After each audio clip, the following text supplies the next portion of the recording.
Resulta extrañamente cuestionante cuando una cosa que le hemos pedido al Señor durante mucho tiempo en oración y confiando siempre en sus promesas y que efectivamente lo que le estamos pidiendo nos lo concederá porque hace parte de nuestras necesidades, que después de haberlo conseguido uno lo puede llegar a perder.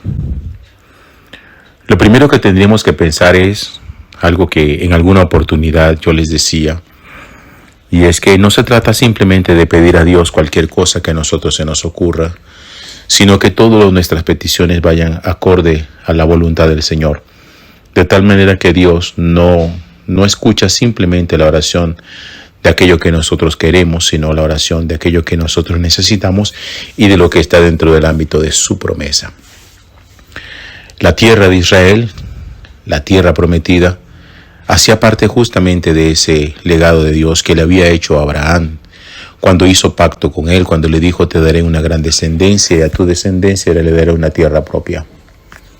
De tal manera que pasaron muchos años antes de que Israel pudiera ver fraguada y convertida en una realidad la promesa que Dios le había hecho de tener la tierra prometida, la propia tierra, teniendo en cuenta de que había sido un pueblo nómada, un pueblo sin tierra, un pueblo sin organización, un pueblo sin estructura política, sin estructura religiosa, sin estructura militar, simplemente un pueblo que andaba de un lado para el otro y que justamente por eso era un pueblo despreciado, que no lo querían en ninguna parte, dada la multitud de personas que la componían. Entonces sencillamente le tocaba andar errante de un lado para el otro. Finalmente Dios los hace atravesar el desierto. En el desierto duran un periodo de 40 años y de la mano de Moisés y de Josué entran a la tierra prometida, que la conquistan y allí se asientan tal y como había sido la promesa de Dios. Seguramente en el momento en que ellos llegan a la tierra prometida pensaron que ya las promesas de Dios se habían cumplido y que sencillamente era apoltronarse, organizar absolutamente todo y estructurar su sociedad. Pero no pasaron tampoco muchos años cuando ellos vieron amenazada la posesión de su tierra, dado los enemigos exteriores que constantemente la asediaban y que querían ver en esa franja de tierra un terreno fértil, deseable, apetecible por cualquier pueblo, por cualquier nación. Es por eso que son acosados por Nabucodonosor, y rey de Asiria, y empiezan a experimentar lo que es el acoso de una ciudad que es permanentemente sitiada. Finalmente, Jerusalén cae bajo la fuerza aplastante del ejército de Nabucodonosor. De esta manera, el pueblo ve como la tierra que habían obtenido después de una promesa de Dios que finalmente ven fraguada, cumplida, la pierden.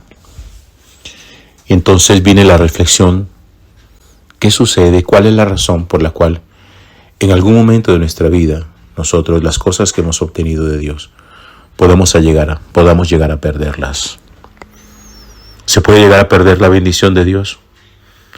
¿Se le puede uno quitar aquello que ha proveído directamente de la mano de Dios? La Sagrada Escritura nos muestra a nosotros que sí. De hecho, muchos años después en el Evangelio, Jesús con la parábola de los talentos nos va a recordar que aquella persona a la que se le dio talentos y no los puso a trabajar, se le quitó y se le dio a otro que sí produjera. Porque no es solamente recibir la bendición de Dios, sino también percatarnos de qué es lo que nosotros hacemos con dicha bendición. Porque las bendiciones de Dios se convierten en un acto dinámico y no simplemente son pasivas para que la persona se apoltrone en ellas, disfrute de ellas y se duerma en ellas, como para solamente disfrutar y exhibir. Ninguna bendición de Dios es pasiva. Todas las bendiciones de Dios son activas porque implica de nuestra parte fidelidad a cada una de ellas. Dios siempre esperaba del pueblo y se lo había dicho en diversas oportunidades cuando hacía alianza con ellos a través de los patriarcas y después la renovaba con los profetas, que esperaba de su pueblo fidelidad. Una alianza que está contenida en una sola frase, un solo artículo: ustedes serán mi pueblo y yo seré su Dios. Yo seré su Dios. No tendrán ningún otro Dios fuera de mí. Pero cuando el pueblo de Israel llega a la tierra prometida, empiezan a contaminarse de los pueblos extranjeros, empiezan a tener también ídolos, empiezan a rendir culto a los Baales, y eso causa en el Señor una profunda tristeza y necesita removerla. Los cimientos del pueblo, que aquello que más amaban era justamente su tierra, de la cual se sentían herederos por parte de Dios, y entonces el Señor finalmente se la quita a través de la invasión que hicieron los asirios y la destrucción de la ciudad. Para ellos esto fue una experiencia muy dolorosa que los ponía a pensar: ¿y qué pasó aquí? ¿Por qué si esto hacía parte de la promesa de Dios y la tierra era justamente la tierra de la promisión, porque ahora la perdemos?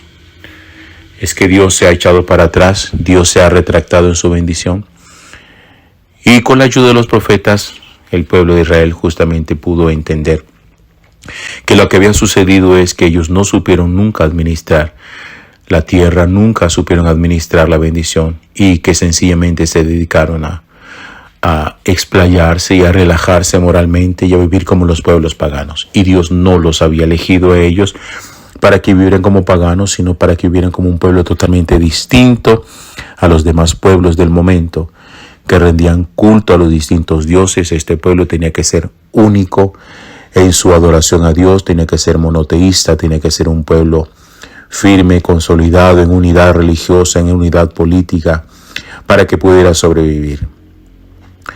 Por eso, una de las cosas que uno necesita comprender en todas estas experiencias de aquello que le pedimos a Dios es justamente qué hacemos después de obtener la bendición que tanto hemos clamado al Señor. Imaginémonos que hemos pedido a Dios un trabajo durante un buen tiempo y que finalmente el Señor nos lo concede. Pero después de obtener el trabajo y de haber orado por ello, nos relajamos de una manera tal que nos olvidamos de Dios. Nunca volvemos a mencionar su nombre, nunca volvemos a dirigirnos a Él. Nos olvidamos completamente de su palabra, lo que significa que no fuimos nunca verdaderos adoradores, sino que fuimos utilitaristas, y que lo único que nos interesaba era que el Señor cumpliera nuestros deseos, que nos concediera aquello que nosotros le estábamos pidiendo, y que ya hecho el milagro, suplido el deseo, entonces ya en otro momento nos veremos. Cuando te volvamos a necesitar, te volveremos a buscar. Ninguna persona que clame a Dios por una bendición puede después pisotearla. Porque acuérdense también que Jesús dijo en el Evangelio que no se puede dar lo santo a los perros ni las perlas a los cerdos, porque las pisotean.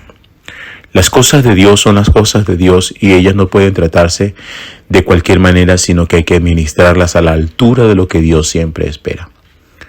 Usted clama a Dios por un milagro, viva acorde al milagro recibido. Usted clama a Dios por la sanación de una enfermedad, viva su nuevo estado de salud de una manera distinta como la venía viviendo antes. Usted ha clamado a Dios por un hogar, por una casa, por un trabajo nuevo. Entonces viva acorde a esa bendición que ha recibido y muestre al Señor que ha sido digno y que ha sido fiel en lo poco que recibió, para que pueda recibir de Él muchísimo más.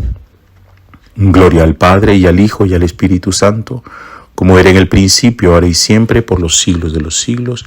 Amén.